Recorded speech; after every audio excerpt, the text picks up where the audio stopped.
Oh man, I haven't had this kind of coffee in months. This is all the coffee they have on all the Air Force bases, and let me tell you, it is not the greatest, but when in time of need, you go with what you have. Thank you for your patience.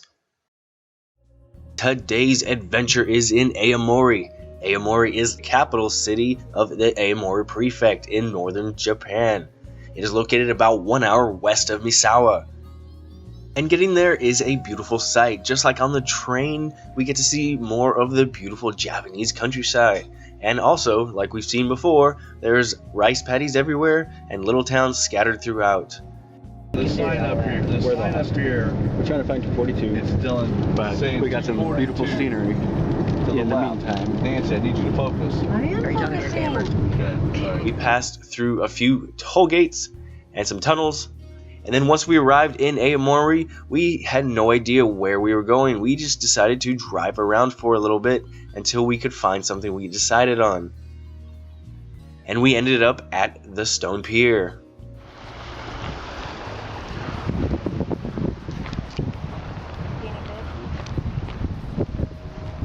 Not yet.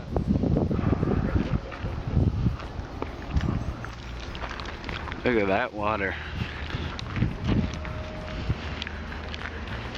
It's beautiful. I got the mountains in the distance.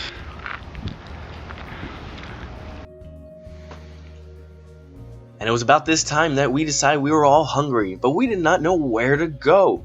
Luckily, there was a guy walking on the pier. His name was James, and he was kind enough to take us to this restaurant. I do not know what the name is, but this place is amazing. What makes this place really cool is in between the tables there is a track, and on this track are plates with sushi and other delicious food items. And this is how they figure out your bill. They count the number of plates you have, multiply it by whatever number they have, and that's how much you owe. And if you want to put a special order in, they will send it to you on a bullet train. Lo and behold though, Baker was not full from all the sushi we ate, and he went across the street to a McDonald's. Yes, he went all the way around the world to go to McDonald's. He got a Mega Mac with 4 patties on it. Although we have been told that the McDonald's here is really good. Shortly after this, we decided to go to the Showa Daibutsu, or the giant Buddha statue. The Seiryu-ji is a relatively new Buddhist temple founded by a priest named Ryuko Oda in 1982. The temple was built on priest Ryuko's belief that a temple itself preaches to us in a silent manner. Isolated from the noises of the city, you can immerse yourself in this serene atmosphere and listen carefully to the Buddha's voice in your heart. The main hall, built in 1992, is the center of the temple ground, and various ceremonies are held here. It is made of natural Japanese Haiba cypress produced in the Aomori Prefect. Haiba is a precious building material for its nice fragrance, beautiful bark, durability, and its antibacterial spectrum, which helps prevent termite damage. The hall is filled with the fragrance of the Haiba and the mystical atmosphere created by the priest's daily prayers. As many as 10 Buddhist sculptures are enshrined in this hall. Down the path a little bit is this bell. We were really tempted to gong it, but we decided not to. This water structure here with the dragon is used to cleanse your hands. You pour the water over your hands to cleanse your hands of evil spirits. We did not know this, and Baker took one of the ladles and took a sip of the water, resulting in him being sick later that night. Now we know. So whenever you find a dragon spouting water, do not drink it. This temple's 5-story pagoda is 120 feet tall and is the highest wooden pagoda to the north of Kyoto. The central pillar is hanging from the top, a long-held architectural style which helps a pagoda's resistance to earthquakes. It absorbs earthquake tremors by swinging like a pendulum. The fact that some 5-story pagodas have been destroyed by fire or typhoons, but not by frequent earthquakes, clearly shows the excellence of the structure. The approach to the Showa Daibutsu is lined with many trees, and in spring it is colorfully decorated with weeping cherry blossoms, Somiyoshino cherry blossoms, and ume blossoms. Before long it turns into a fresh green corridor. Looking up you will see various shapes of leaves such as mountain ashes, Japanese maples, and cherry trees lying one above the other. Along the path there is a statue of a Kannan, called Bokyoke Kannan, a deity for older people who are beginning to forget things. Japan boasts the world's highest longevity rate. Because Japanese people live longer, they intensify their wish to lead a healthy life without dementia. This Kannan protects people from that dementia. At the end of the green corridor, the great statue comes into view. The statue is Dainichi Niro, the central Buddha of the mandala, wearing a crown on his head and making Zen meditation hand gestures. Ryuko Oda, the founder of Seiryu-ji Temple, said, "We Japanese are enjoying an affluent life. We should not forget our gratitude and reverence for those lost in the war, those who sacrificed themselves for the nation and laid a foundation for today's affluence."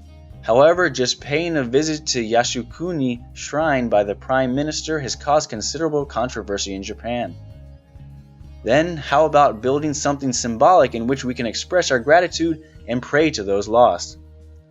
The second floor of the inside of the Shara Daibutsu is a room for consoling the souls of the fallen. It is a place to express our gratitude to them, comfort their souls, and pray for peace.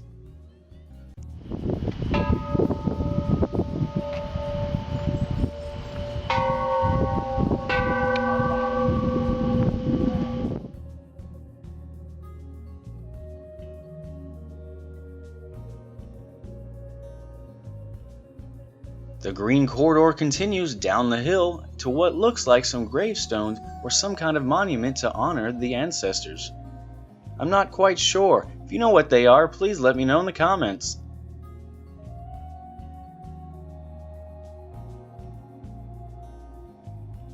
Down the slope we see a furious looking statue which is baring his teeth and has a sword in his right hand, a rope in his left hand, and a flame on his back. This is a statue of Fudo Miho. He severs people's bad thoughts with the sword and forcefully brings people taking the wrong path back to the right path with the rope. So he is a welcome deity.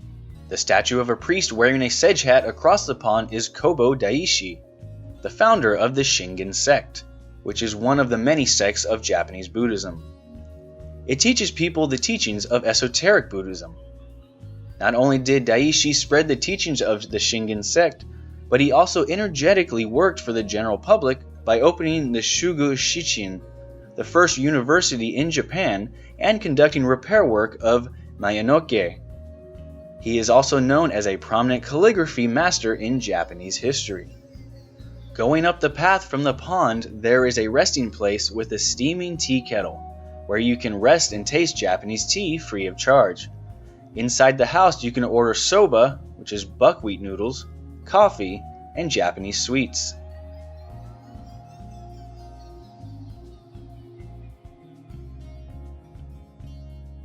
This vermilion hall near the entrance is Koba Daishi-do. It enshrines Koba Daishi.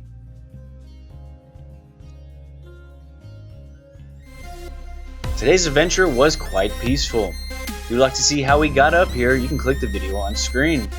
We got to ride the bullet train up here, and we get to ride it back into Tokyo on our next adventure. If you'd like to keep up with all the live updates for wherever I'm at, you can follow me on Facebook, Twitter, and Instagram. And as for our next adventure, I will see you all there.